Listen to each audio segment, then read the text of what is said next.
Hello everyone, welcome to the channel Simplified NCERT Science. I am Srishti Sharma with the new video that is periodic classification of elements for class 10, in which we will discuss about the Newland's limitations, and it is useful for both CBSE and ICSE students.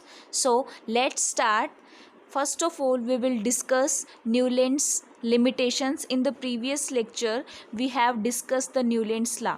So, the first limitation is John Newland जो scientist हुए उन्होंने arrange किया जब जो भी elements known थे उनको increasing atomic mass में अरेंज किया, ठीक है। और उन्होंने फर्स्ट जो लोएस्ट एटॉमिक मास का एलिमेंट लिया दैट वाज हाइड्रोजन, और उन्होंने एंड किया थोरियम पे जिसका एटॉमिक मास 56 था। तो इस तरह से इंक्रीजिंग एटॉमिक मास में जब उन्होंने एलिमेंट्स को अरेंज किया then he found that every 8th element had the properties similar to that of the first. तो उन्होंने ये कंक्लूज़न निकाला था अपने लॉ में कि हर 8वां एलिमेंट जो है वो फर्स्ट के जैसी प्रॉपर्टीज़ कॉन्स्टिट्यूट करता है, इसीलिए उन्होंने लॉ ऑफ ऑक्टेव्स कहा था। Octa means 8th, okay. सो लेकिन इनके कुछ लिमिटेशंस रहे। क्या लिमिटेशंस रहे?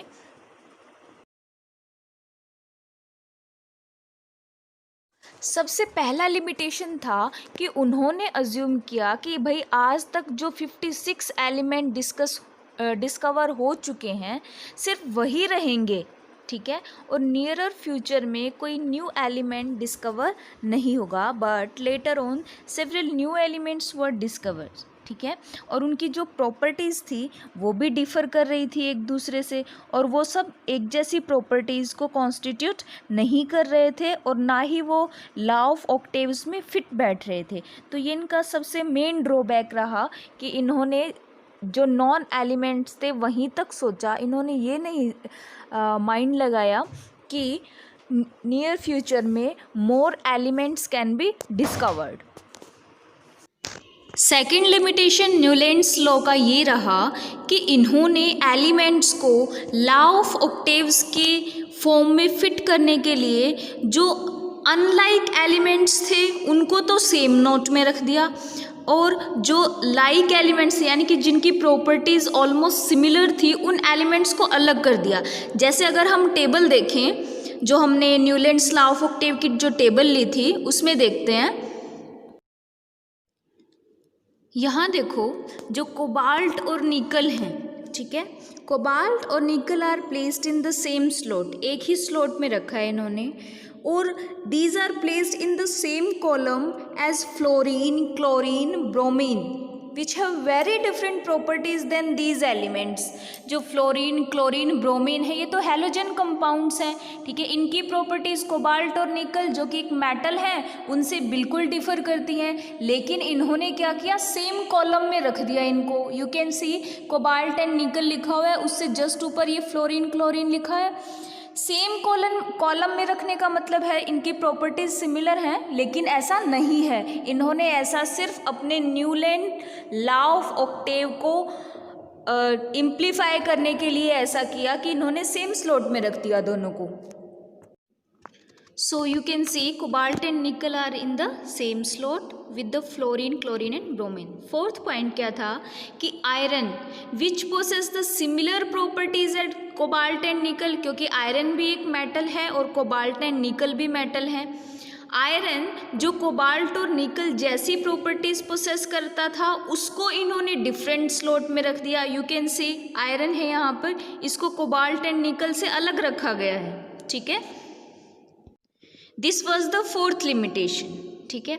और फिफ्थ पॉइंट क्या था कि जो न्यूलैंड्स लॉ ऑफ ऑक्टेव है ये सिर्फ लाइटर एलिमेंट्स के लिए ही एप्लीकेबल था। जो हैवी एलिमेंट्स हैं यानी कि जिनका एटॉमिक मास ज़्यादा है उन एलिमेंट्स के लिए ये लॉ एप्लीकेबल नहीं हो रहा था। Now we will discuss in text question from page number 81. The first question is, did Daubernier's triad also exist in the column of Newland's law of octaves?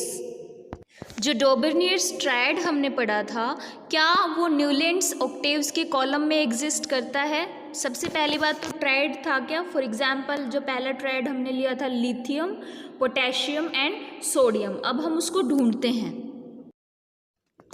You can see lithium, sodium and potassium Newland ने same column में रखे हैं। इसका मतलब कि जो डॉबर्नियर triad है वो न्यूलैंड्स ऑक्टेव में प्रेजेंट है, यानी कि उसको इंक्लूड करता है। Next question is what were the limitations of Dobereiner's classification. Limitations बताने हैं डॉबर्नियर की क्लासिफिकेशन की क्या रही। पहली लिमिटेशन थी they were not applicable for very low mass और very high mass elements. Very low और वेरी हाई के लिए ये एप्लीकेबल नहीं था, जबकि हमने पढ़ा कि Newlands law of octave lighter elements के लिए एप्लीकेबल है। सेकेंड लिमिटेशन रहा all the elements couldn't fit into Dobereiner's triad. सभी एलिमेंट्स ने ट्रायड फॉर्म नहीं किया, यानी कि इस तरह की प्रॉपर्टीज शो नहीं की कि जो फर्स्ट और लास्ट एलिमेंट का एटॉमिक वेट है उसका एवरेज, यानी कि उस डिवाइड बाय 2 करेंगे, that will be equal to the atomic mass of the middle element. ऐसा सभी एलिमेंट्स के लिए हम पॉसिबल नहीं कर पाए डॉबर्नियर सर। थर्ड लिमिटेशन रहा कि जैसे जैसे एटॉमिक मास कैलकुलेट करने के नए नए मेथड्स आते रहे, तो जो डॉबर्नियर्स ट्रायड है उसकी वैलिडिटी जो है वो धीरे धीरे कम होना शुरू हो गई। फॉर एग्जांपल अगर हम FCl-Br का ट्रायड लें तो अरिथमेटिक मीन जो है F and Br are not exactly equal to Cl, ठीक है। तो इस तरह से बहुत सारे डिफरेंसेस हमें इनकी थ्योरी में देखने को मिले, that were the limitations. Here is the next question. What were the limitations of Newland's law of octave? ये हमने अभी अभी डिस्कस किया है। फर्स्ट लिमिटेशन ओनली 56 एलिमेंट जो नॉन थे वही इन्होंने अरेंज किए। दूसरी चीज़ इन्होंने कुछ अनलाइक एलिमेंट्स को सेम स्लॉट में रख दिया, और जो एक जैसी प्रॉपर्टीज़ कॉन्स्टिट्यूट करते थे उन एलिमेंट्स को अलग अलग कर दिया। ये सिर्फ लाइटर एलिमेंट्स के लिए एप्लीकेबल है। ये सब लिमिटेशंस जो अभी हमने डिस्कस की हैं, we can write this limitations in this answer. So thanks for watching, and in the next video we will discuss about the Mendeleev's periodic table. Okay.